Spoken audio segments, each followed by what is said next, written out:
Is this the offseason that the Royals should trade Blake Mitchell? We'll dive into it next on Locked On Royals.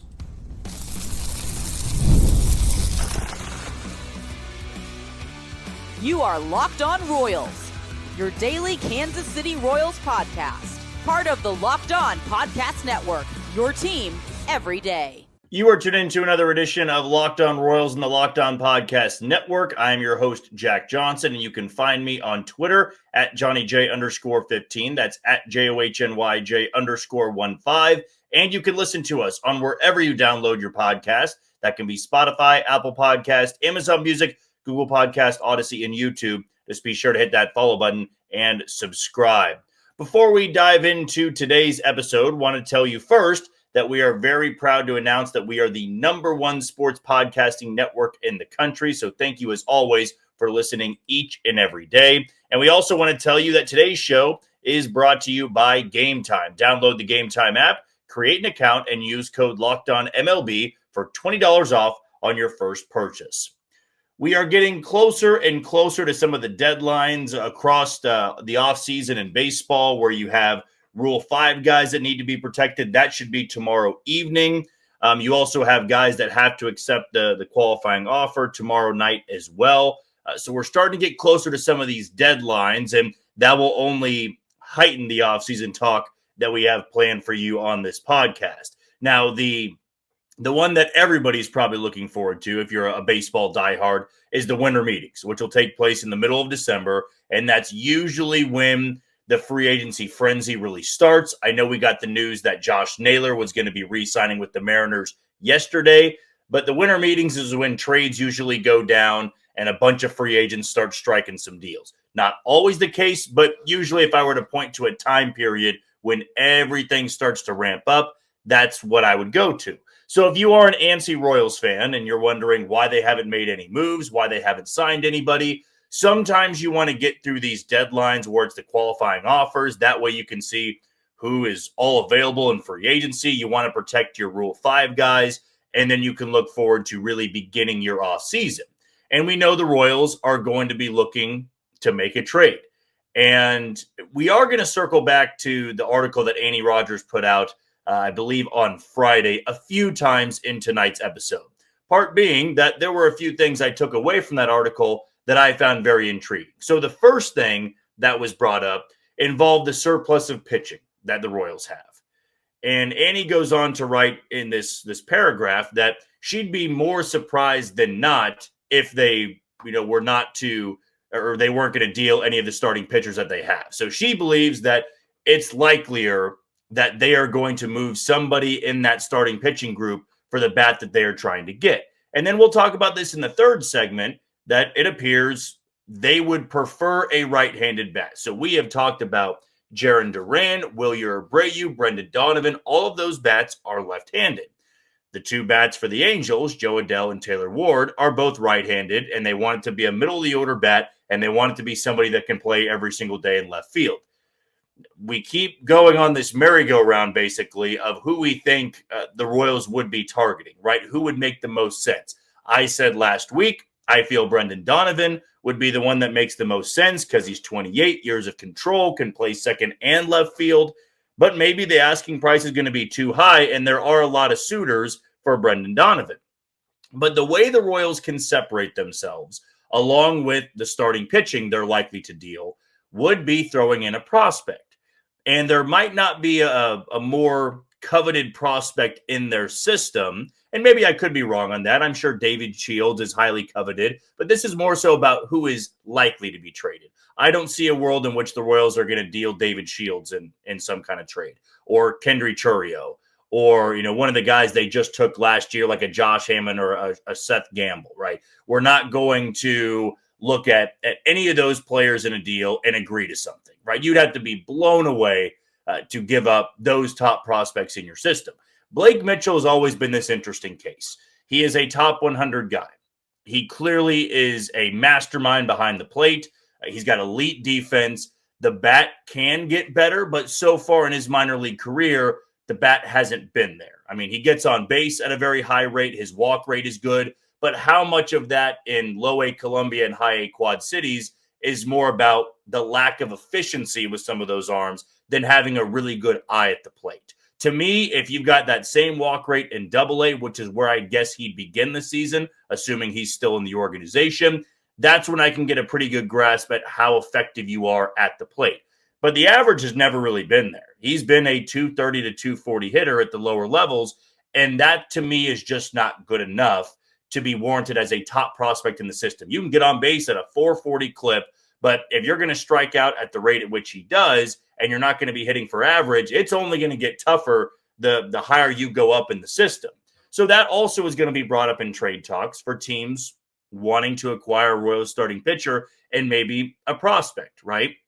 The Royals also have Carter Jensen now at the big league level, and he's much further along than Blake Mitchell is. And honestly, at this stage of his career, where Blake Mitchell's at, I would say Carter Jensen was further along and a better offensive threat than Mitchell is. Now, Mitchell had the hamate bone injury going back to spring training, so it was a little bit up in the air, right, of what he was going to give you post-injury, and the numbers were not that great, which is why they sent him to the Arizona Fall League to get some more reps going into the offseason and then, of course, into spring training. But you're at this crossroads now where you know you need that left-handed bat. You know you need that middle-of-the-order bat. And if you're going to get a difference-making bat, it's not going to be cheap. I'm not sure you can even get away at this point with Chris Bubic being like the by far and away number one, prospect here, or the number one trade chip, I should say, because I want to save the word prospect for guys that are actually prospects and have yet to make their big league debut. If you were to go to the Angels and ask about a Joe Adell or a Taylor Ward, both right-handed bats, both guys could play left field every single day. Is this a case where you say Chris Bubic and Blake Mitchell for one of those guys, or is that too much? I mean, there is absolutely a world in which that is far too much, and the Royals aren't willing to do that.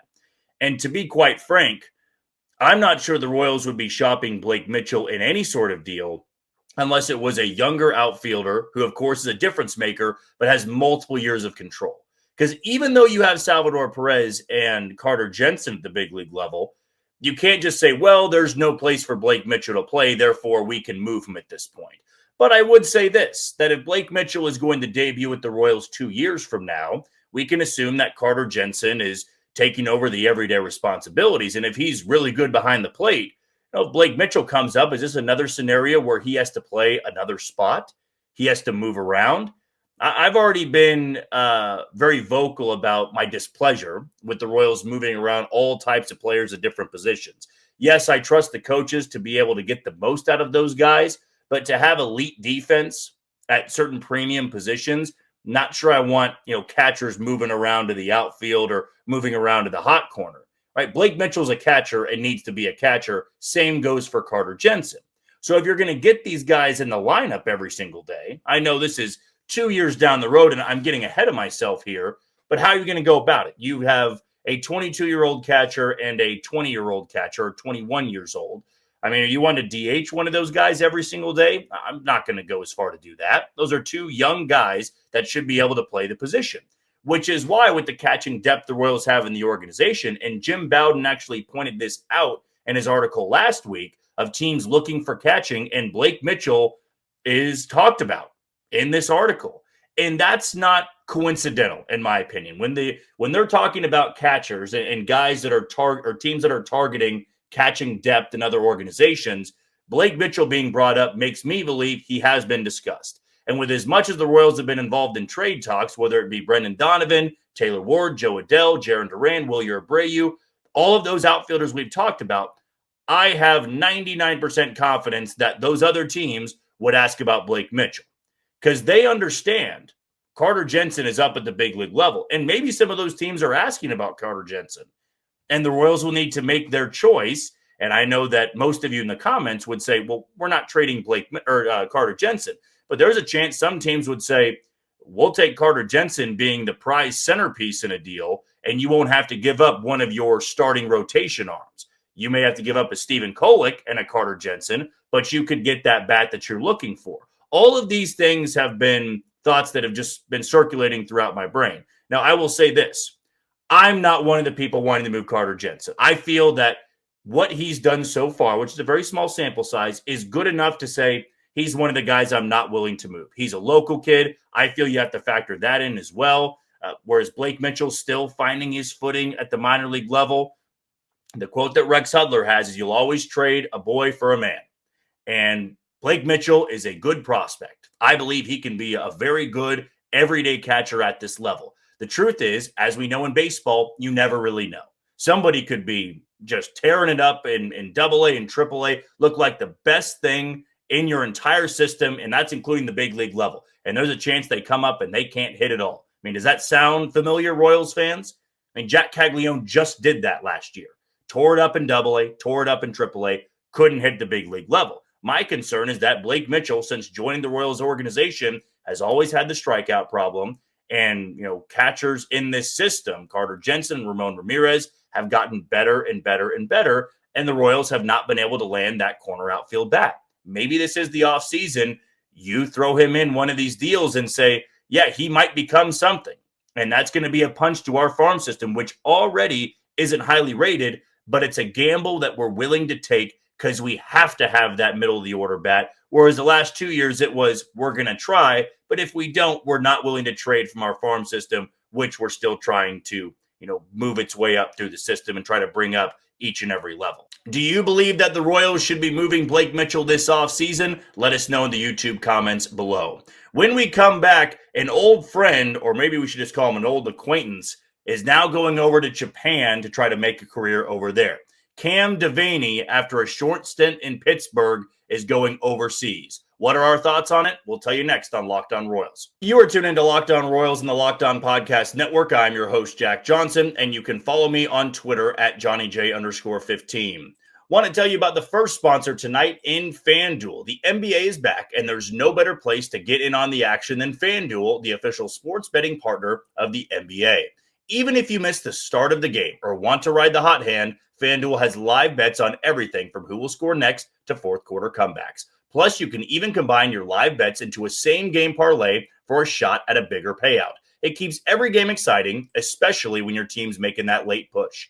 Right now, FanDuel is giving new customers $300 in bonus bets when your first $5 bet wins. So head to FanDuel.com to sign up and play your game with FanDuel, the official sports betting partner of the NBA.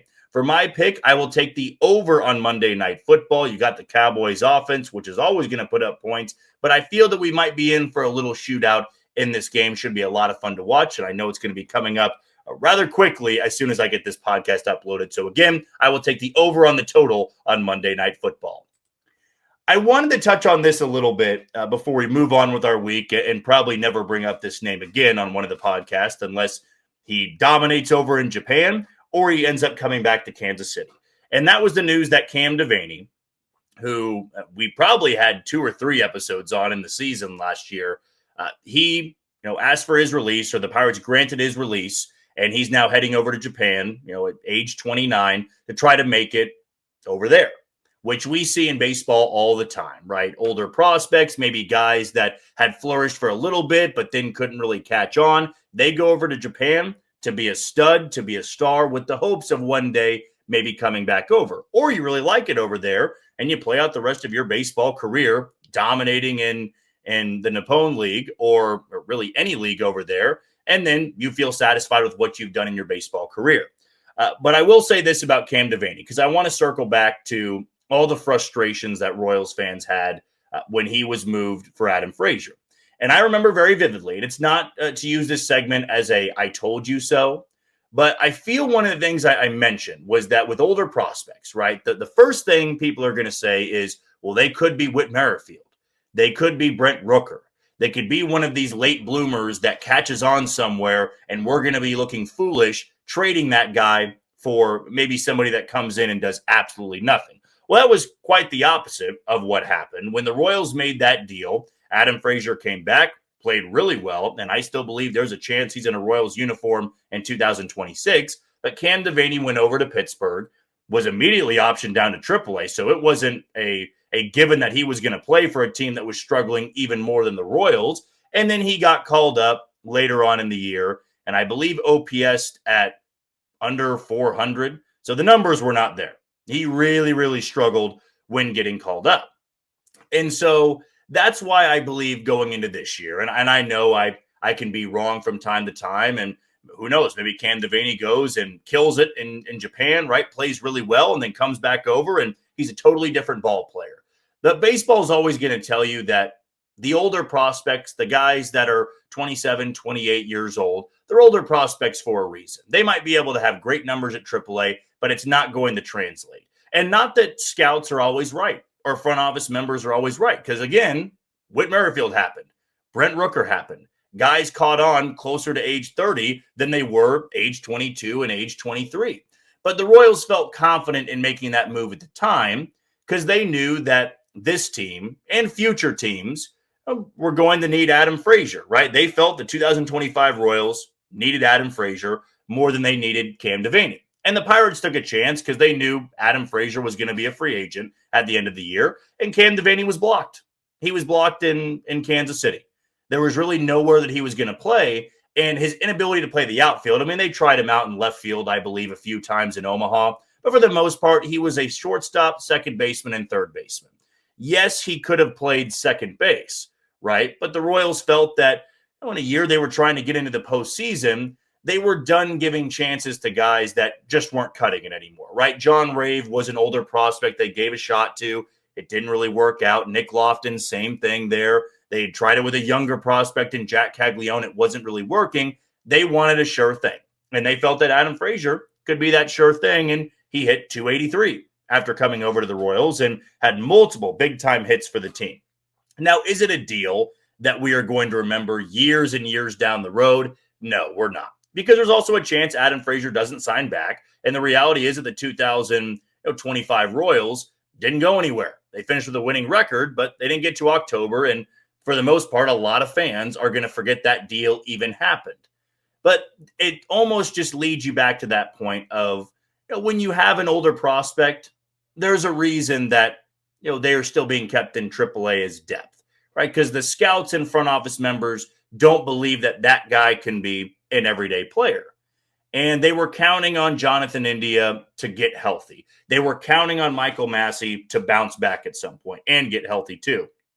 And so Cam Devanney really didn't fit in that spot. Now, I will say this. The one part that I never really understood, and in hindsight, I didn't really like the look or the meaning behind it, was calling up Cam Devanney, and he was with the team for like a week, and he never got in, never was a defensive replacement, never got his first at bat. And I always feel for the families in that sense, because a guy that's been in the minor leagues for so long had put up good numbers in Milwaukee's system and then in Kansas City's, and just never got that one at bat. And there were guys getting at bats that I wasn't really sure should still be getting at bats for Kansas City. So I thought at one point he was going to get in. That didn't happen. And then he was, of course, flipped for Adam Frazier around the trade deadline. So that was the only thing I go back to and say, I wish they would have just kept him in AAA or at least given him a shot. But I am glad that he did get that shot in Pittsburgh because he deserved it. He was putting up good numbers. And I always feel for a guy that's 28, 29 years old, eventually you got to see what you have. But in this case, the Royals were right in making that deal. And it's good that they didn't give up somebody that is 21, 22 years old that could turn into something, right? The only guy they gave up, I believe, that really could have a chance to become something as a younger pitcher was Junior Marte, who they dealt to San Francisco for Mike Yastrzemski. But with this deal, I mean, it's clear even the Pirates, who had openings, had spots at short, second, and third, right? They didn't have a spot for Cam Devanney. Not until September, when they were just trying to get guys reps and guys were banged up and tired, because now he's going over to Japan to try to make a career for himself. Now, I wish nothing but the best for him. I hope that he does really well over there and he's coveted as a free agent next year or maybe even the year after that. But if he loves it over there, I hope that he can, stay and continue to dominate. We've seen it in baseball that sometimes guys, they just grow tired of facing big league pitching and they go over to Japan and they feel more comfort over there. You're always playing in front of packed venues. You're going to have that hype around you, I should say, because guys coming over from the MLB to play in Japan, they're coveted. over in Japan, and they're popular over in Japan. So he'll have a chance to play, which is why I believe he made that choice instead of going into spring training and fighting for a spot for the Pirates. You can go over to Japan, and maybe he was promised to be a starter. He was going to be somebody that a team was going to build around there. But I would love to go back now to when we did the news. We did an episode on Adam Frazier, coming back to Kansas City, and they traded Cam Devanney. Oh, man. I mean, we would have had 40 to 50 comments on that episode, and a lot of people hated that deal because they loved the numbers that Cam Devanney had in AAA, and they were not very fond of Adam Frazier. But in the end, it's a deal that really worked out in the Royals' favor because they got good production from Adam Frazier, and production they just simply weren't getting at second base for a long, long time. And Cam Devanney wasn't somebody that burned the Royals, right? That went over to Pittsburgh and really played well and then, really found an everyday spot for another team that you would have to not see every single year. You saw him for one series, but it's not like you traded them in division where they're going to beat up on you for 10 to 12 games a year. But still, to know that you traded away somebody that then caught on elsewhere, I feel you'd be checking in every once in a while just to see how they were doing. I mean, it very much made me think of when the Royals dealt Jose Cuas to the Cubs for Nelson Velasquez. Velasquez had that tremendous tear to close out the 2023 season and got him all that hype around him where he hit 17 home runs in like 40 games. And then Nelson Velasquez never really did anything after that. Wasn't that great in 2024 and wasn't with the organization in 2025. In fact, I found out that he was just released from the Pirates organization, funny enough. And that's what happens when you see deals like this and guys are older prospects. Yeah, they're going to get their shot, but oftentimes it's not the Whit Merrifield story. It's not the Brent Rooker story. So if the Royals approach another scenario like that coming up this season where they've got somebody tearing it up in AAA and he's more of an age prospect, always try to play the odds there that not everybody's going to burn the Royals and they're going to go catch on elsewhere. Not saying it'll never happen again because odds would tell you that is going to happen at some point. But for prospects that are nearing their age 30 season, the story more often goes like this, where they don't really catch on elsewhere and they go overseas to try to have a career over there. But like I said, I wish nothing but the best for Cam Devanney. Hope he has a great career in Japan, and maybe one day he can make it back over to the States, which is why I said, he's never going to get that chance in Kansas City. Maybe he does. I don't know. It would take a good start in Japan and then getting some offers to come back over and play in the MLB. For the comment page, I want you to let me know if you were on pro Adam Frazier for that deal or pro Cam Devanney. Maybe you can admit that you were wrong, or maybe you could puff out your chest and saying that you were right. Completely open on our YouTube page. Again, I wasn't trying to use that segment as an I told you so, even if it came across that way. But I'd love to hear from you guys on what you thought about that deal back then and what you think about that deal now. We'll take our final break of the show. When we come back, going to circle back to that article from Annie Rogers talking about how they prefer a right-handed bat if they're going to get that left fielder. So who would make the most sense now? We'll talk about that next on Locked On Royals. You are tuning to Locked On Royals and the Locked On Podcast Network. I'm your host, Jack Johnson, and you can listen to us on wherever you download your podcast. Want to tell you about the title sponsor tonight in Gametime. The NFL season is back, and honestly, there's nothing better than being in the stadium surrounded by fans, cheering on your team. But let's be honest, getting tickets can be a hassle. Between queues, login screens, and prices jumping at checkout, it's incredibly frustrating. That's why I use Gametime, the app that gives the advantage back to the fans. Gametime is fast, easy, and backed by the Gametime guarantee. You'll always get 100% authentic tickets delivered on time and at the best price. Plus, all fees are included, so the price you see is the price you pay. Download the Gametime app, create an account, and use code LOCKEDONMLB for $20 off on your first purchase. Those terms apply, so again, use promo code LOCKEDONMLB for $20 off. Swipe, tap, ticket, and go download Gametime today. The article done by Annie Rogers was really a phenomenal piece, so I know I've been talking about it and referring to it, but I really do encourage everybody to go out there and actually read it, because I thought there was some fascinating stuff that JJ Picollo was saying following the GM meetings. And it was a busy GM meetings for the Royals, considering how often they were brought up by national reporters. Being engaged in trade talks, being interested in certain guys out there. But what has always been a constant, right? What has always been something that has popped up over and over and over again was that they need a left fielder, they need an everyday left fielder, and now we get the word that they would prefer a right-handed bat. Now, let me be clear on that. It doesn't mean they're not paying attention to left-handed bats, because it was reported that they're interested in Brendan Donovan, who is a left-handed bat. But if it was their perfect scenario, their perfect acquisition, I would imagine they want a left fielder who is right-handed, can play every single day, and has multiple years of control. Because we just don't see J.J. Picollo making those big moves where you're getting a rental in return. I mean, the rentals they brought in, they gave up Cam Devanney, they gave up the low-A pitcher in Junior Marte. For the deal for Bailey Falter, they didn't give up a ton either. I believe it was Callan Moss was the 21-year-old first baseman who had some good power numbers, but Evan Sisk was in that deal as well, another journeyman reliever that just didn't really have a spot in Kansas City. But for the most part, those rental deals, when getting guys that are going to be free agents, you're not giving up a ton in their organization. And that's all we've really seen from J.J. Picollo when it comes to guys that are soon to be free agents. Taylor Ward is the name that I know I bring up all the time, but he is that left fielder, can play every day, middle of the order bat, right-handed bat. Royals have been interested for years. That would be the first name that comes to mind. But if you're going to trade one of your starting pitchers and then a prospect to get it done, to me, that's too much.